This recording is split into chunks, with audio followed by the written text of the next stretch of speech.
Hello, welcome to Living Life with Purpose. I'm your host, Phil Foster. I want to talk to you about something, and most of us don't like to talk about it, but the Bible teaches it. I want to talk to you for just a couple minutes today about suffering. You know, the Apostle Paul was the great man of God. He saw the dead raised. He laid hands on people. They were healed. He preached the gospel. People came to faith in Jesus Christ. A lot of great things happened.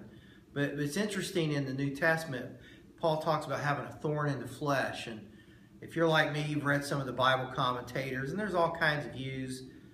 Some people try to explain it away like it was just an attack of the devil in his life or whatever. But I think probably the best explanation is that most commentators think that he was having some trouble with his eyesight. So it's interesting, this guy that wrote most of the New Testament, God used him to do great miracles, signs, wonders, and yet he struggled in his own life.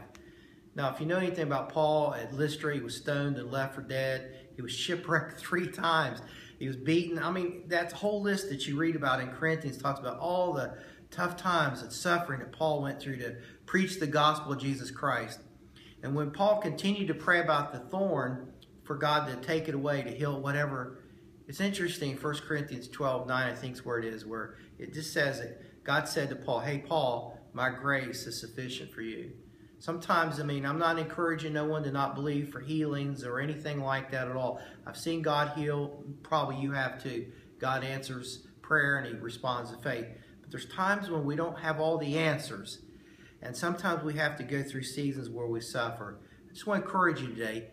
Keep your head up. Keep your eyes lifted up. Your heart stirred. Keep your faith and your trust in God. God hadn't forgot about you.